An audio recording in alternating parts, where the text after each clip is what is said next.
Merhaba arkadaşlar. Bu sene yaz için file çantalar çok moda. Ben de onlardan birkaç rengini ördüm. Şimdi sizlerle de onlardan bir tanesini paylaşacağım. Fakat bazı arkadaşlarım, öğren arkadaşlarım bunun birleştirmesini dışarıdan yapmışlar. Ben iç yüzünde bıraktım birleştirmeyi ve bu çantaya bir boyut kazandırdı. Kenarları da böyle dilimli gibi oluştu. Ondan daha hoşuma gitti. Şimdi sizlerle onu da paylaşacağım. Bu koyu renk olduğu için görülme olasılığı az. Ayrıca başka bir renkten başladım. Şimdi bu çantamızın bir parçası. İkinci parçasını gösterip bir de birleştirmeyi ve sapının nasıl takıldığını göstereceğim sizlere. Evet, bunun için çantamız şu ortadan başlanıyor arkadaşlar. Şu kısım çantamızın ağzı. Bu arttırma yaptığımız yerde çantamızın dip kısmı oluyor. Bunun için şuradan 38 tane zincir çekiyoruz ve 11 tane kutucuk oluşturacağız. Bunun için zincirimizi ben çektim, hazırladım. Şimdi üstünde kutucuklarımızı yapacağız. 38 zincirden sonra 8 tane geri sayıyorum. 1 2 3 4 5 6 7 8. Evet, 8. zincirimize başımızı doluyoruz. Evet, buraya bir kutucuk oluşturacağız. Zincirimizin 3 seferde çekiyoruz. İnce pamuklu makreme kullanıyoruz. Renkleri çok güzel. İstediğiniz renkte yapabilirsiniz. Gene başını tığımızın doladık. 1 ve 2, 3. zincirimize batıyoruz. Mümkün olduğu kadar zincirimizin başına batarsak dibine, şuralarda aralık oluşmaz. Arada 2 zincir çekiyoruz. Tekrar 1 2 3. zincirimize batıyoruz.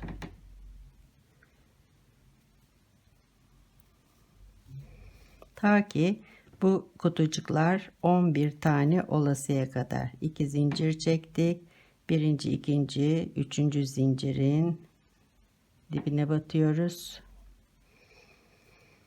Ve 3 seferde yukarı çekiyoruz. 4 numaralı ben tığ kullandım. Eli sıkı olanlar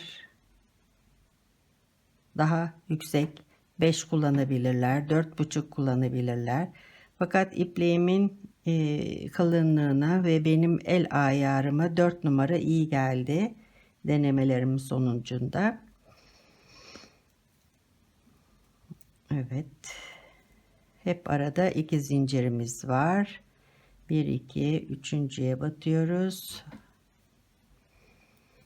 3 seferde yukarı çıkıyoruz. 2 6 tane oldu. 2 zincir 1 2 3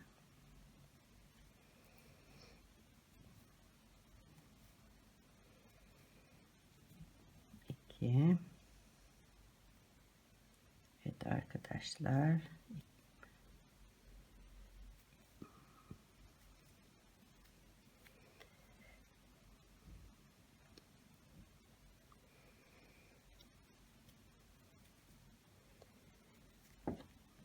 şöyle düzeltelim. 2 4 6 8 10 ve 11. 1 2 1 2 3.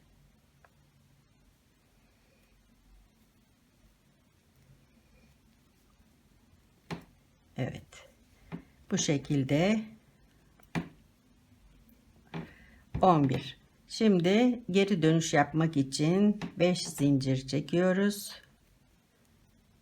Ters çevirip artık direklerimizin üstüne yine 3 seferde 10 tane kutucuk olasıya kadar yapıyoruz.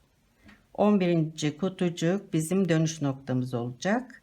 Hep arttırmalarımız oradan devam edecek. 10 kutucuğu hep takip edeceğiz arkadaşlar. Zaten belirli bir yere kadar aynı işlem ikinci etapta devam ediyor hep işlemlerimiz.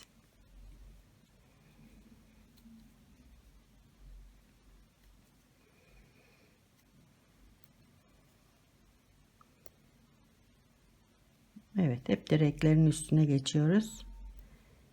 Aynı 3 seferde çektik. Aralar 2 zincir. Sadece dönüşlerde 5 yapıyoruz.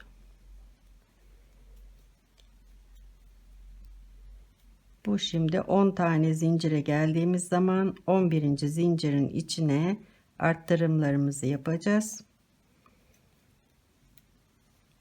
Tekrar aşağıya devam edeceğiz arkadaşlar.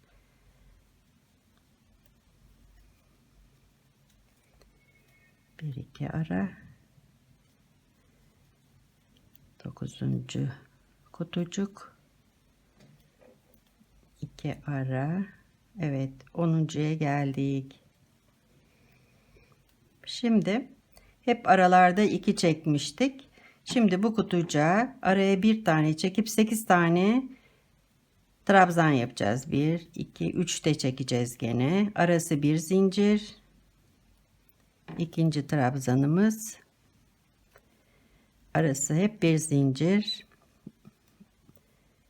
3 bir zincir. 4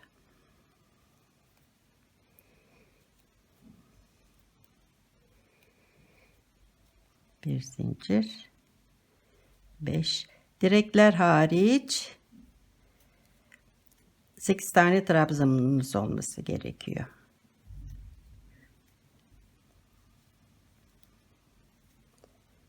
Bir sayalım arkadaşlar. Bu direkler hariç 2 4 6 7 sonuncu trabzanımız 8. Evet. Tekrar bir zincir çekip buraya bağlıyoruz. Ve diğer 10 kutucuğa devam ediyoruz. Gene aralar 2. Şimdi normalde şuraya da bağlayabiliriz ama şu araya bağlarsak arkadaşlar çok sağlıklı. Orada delik oluşmuyor. Oraya batmayı tercih ediyorum ben. Bakın şu araya batarsak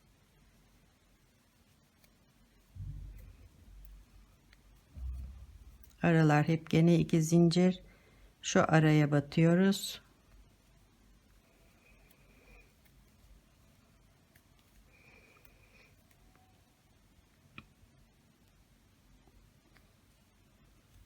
Evet. 2 zincir çekilip devam ediyoruz.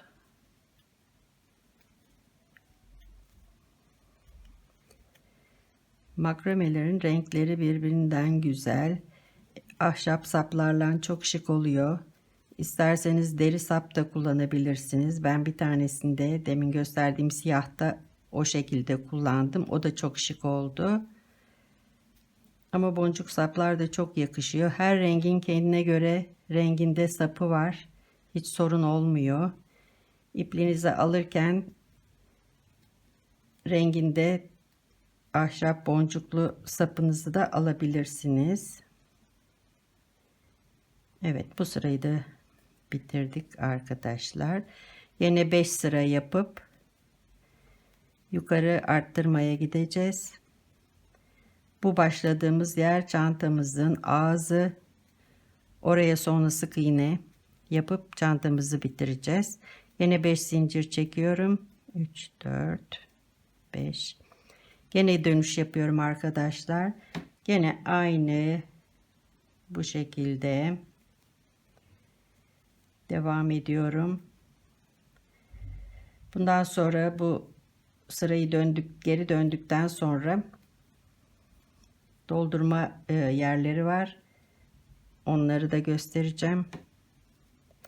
Oralarda da arttırmalarımız var. O dolgu sıra zaten bittikten sonra ikinci etap yaptığımız yerin aynısı arkadaşlar. Burayı düzgün yaptıktan sonra hiç problem çıkmıyor. Buradaki sayılara dikkat etmemiz gerekiyor. arttırmalara dikkat etmemiz gerekiyor. O arttırmaları düzgün yaparsak hiçbir sorun çıkmadan çantamız meydana çıkıyor. Şimdi 10. kutuya geldiğim zaman arada birer zincir atmıştık. O birer zincirleri ikişer zincire çıkaracağız ki çantamızın dönüşü olsun.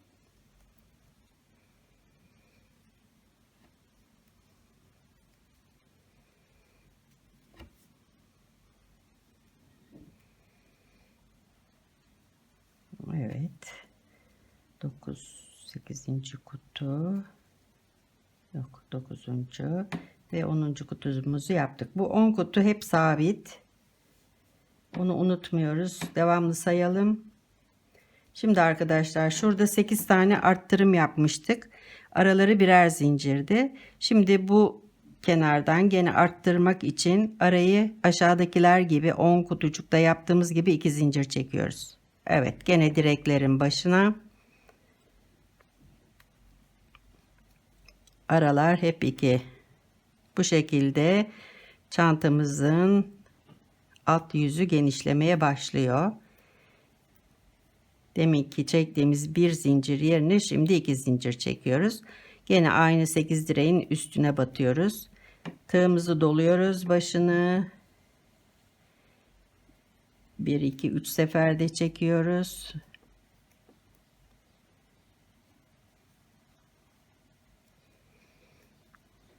Evet. 1 2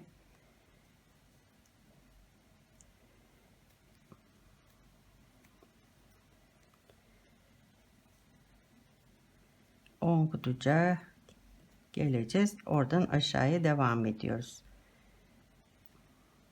Evet.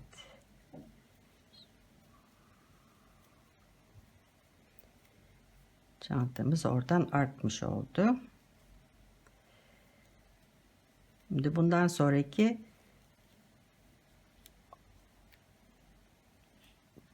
sıramızda nasıl dolgu yapacağımızı, kaç tane dolgu yapacağımızı söyleyeceğim.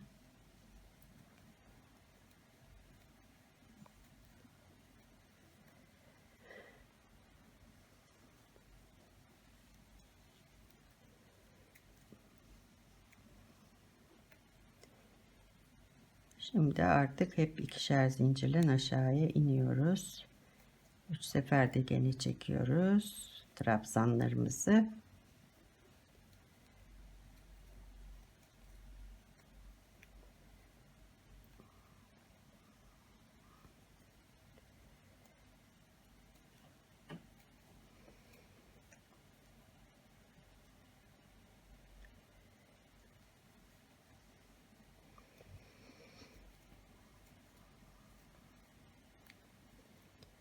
Evet arkadaşlar, sonuna geldik. Dediğim gibi bu bitirdiğimiz sıra çantamızın ağzı olacak.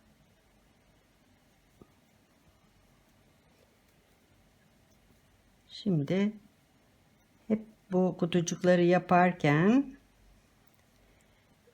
5 zincir çekiyorduk arkadaşlar. Şimdi 3 zincir çektim. Şuradaki size göstereyim. Şuradaki dolguyu yapmak istiyorum şimdi. Bunun için de yukarı çıkarken 3 zincir çekiyoruz. Bu her bir kutucuğun içine iki tane trabzan yapıyoruz. Gene 3'te çekerek başını doladık. 2 trabzan çektik. Evet. Direğe batıyoruz. Aralar 2 trabzan, direkler hariç. 10 kutucuğa gelesiye kadar bu işlemi devam ediyoruz. 1 2 tane boşluğa, bir tane direğin üstüne, 2 tane boşluğa, bir tane direğin üstüne. Evet.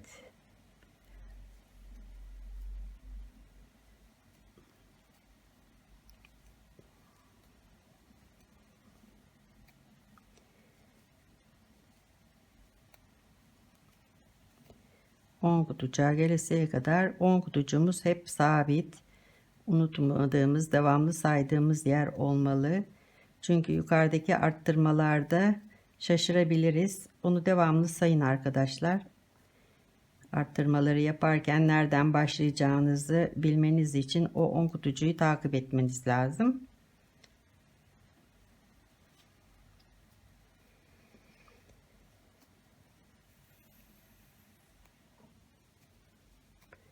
Şimdi 11. kutuya geldiğimiz zaman ben size gösterip benim hazırladığım bir parça var. Onun üstünde size devam edeceğim.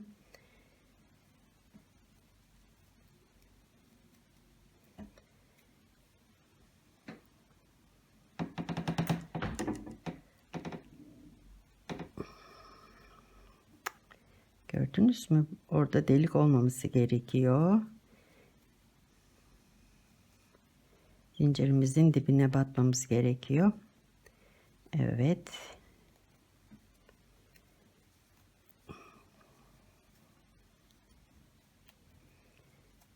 Bir tane buraya.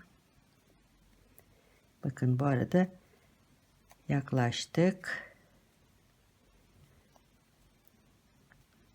Bu 2 tane çektiğimiz trabzanları o 8 tane trabzanın arasında 3'er tane çekeceğiz arkadaşlar. O şekilde devam edeceğiz.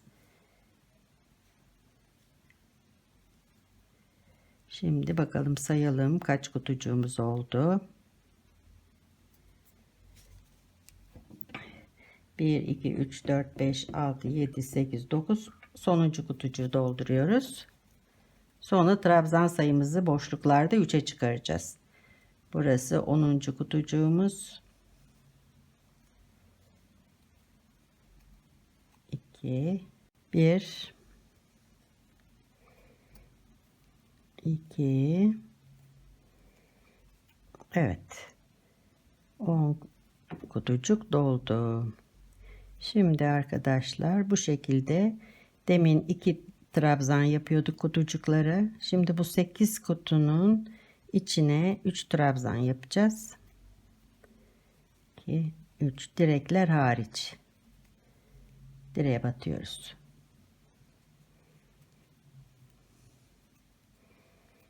Evet, böyle her bir kutucuğa 3 tane dolduruyoruz.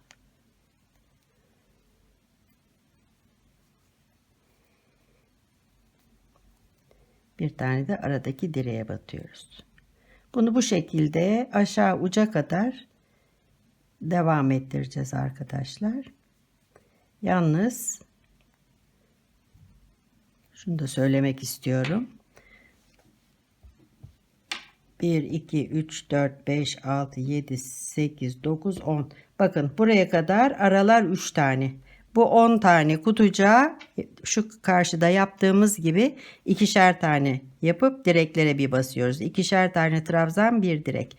Şu aradaki 8 tane kutucuğun içine 3'er tane trabzan çekiyoruz. Bakın ben size hazırladım. Şimdi bundan sonra zaten bu sırayı da gösterdim mi çantamızın diğer yeri aynı şekilde devam ediyor arkadaşlar. Ta ki şu 5 sıra kutucuğu yapasıya kadar. Burada tekrar şu aramızı oluşturmak zorundayız. Şu 3 tane arayı oluşturacağız. Onun için şimdi 5 tane gene yukarı zincir çekiyoruz. 1 2 boşluk bırakıp 3. trabzanın üstüne başını dolamayı unuttum. Tekrar zincirimizi çekiyoruz. Trabzanımızı. Arada 2 zincir. Bakın 1 2 3 şu trabzanın karşılığı oluyor.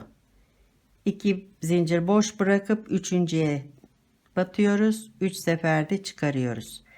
Arası 2 zincir. Bakın 1 2 3 tam şunun karşılığı oluyor. 1 2 3 seferde çıktık. 1 2 zincir, 1 2 3. Gene bunu 10 kutucuğa kadar yapmak zorundayız. 10 kutucuğumuz hep sabit. 1 2 3. 10 kutucuktan sonra araları azaltacağız zincir sayılarını arkadaşlar. 3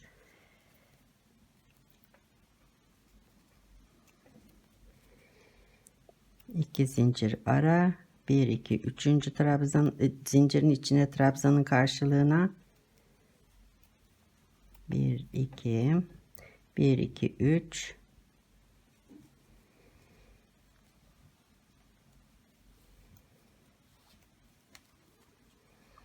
2 zincir, 1 2 3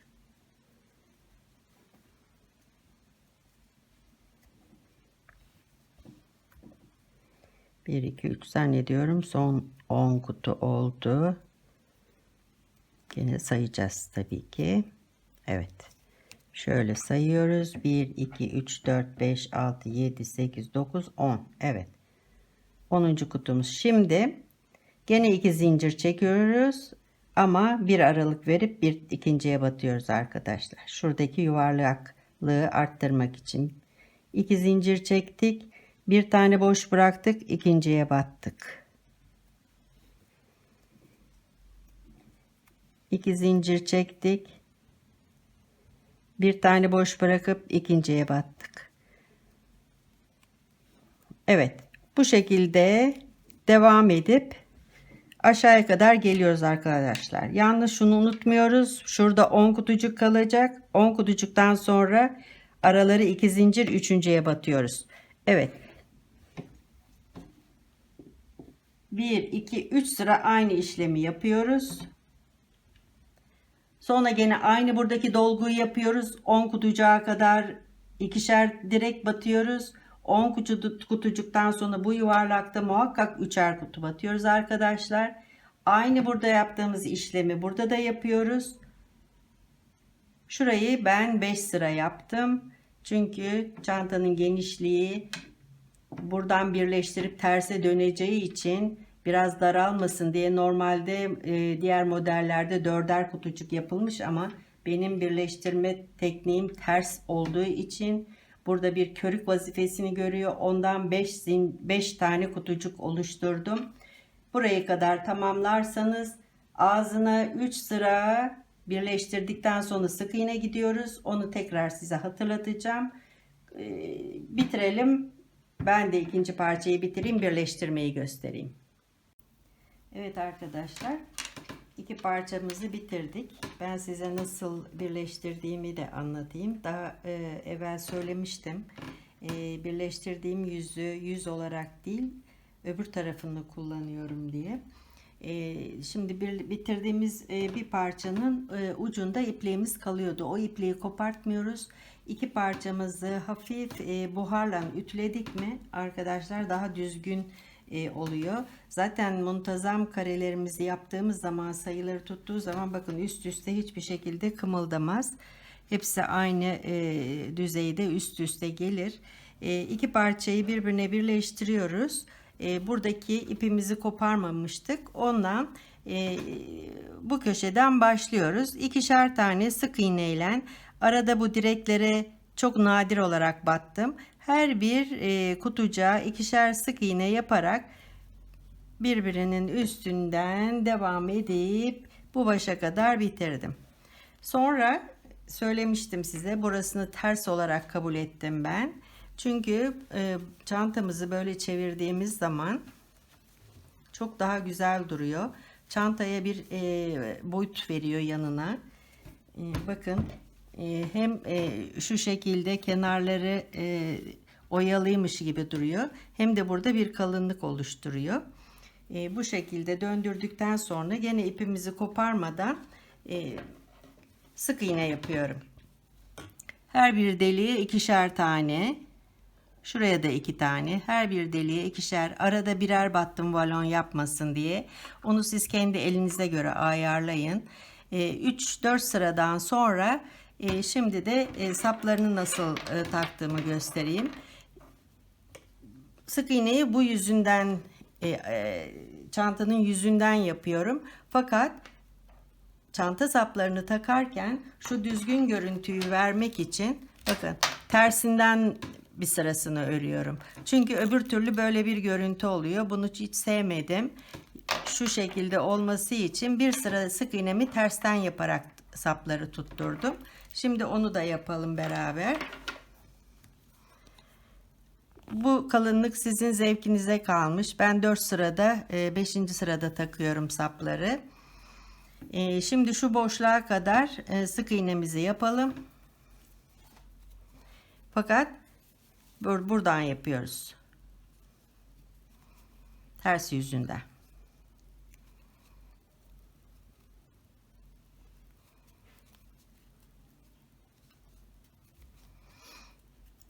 Şu ortadaki delikli yere kadar tam çantanın sapı orada ideal oluyor.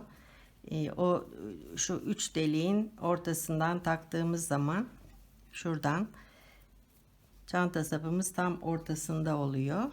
Kullanıma rahat oluyor.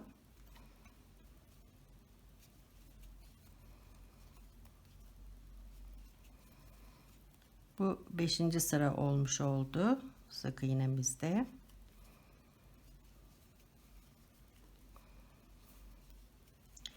İster böyle sırt boncuklardan, ister deriden, nasıl istiyorsanız sap, çok çeşit saplar var. Renkli saplar var ipinize göre.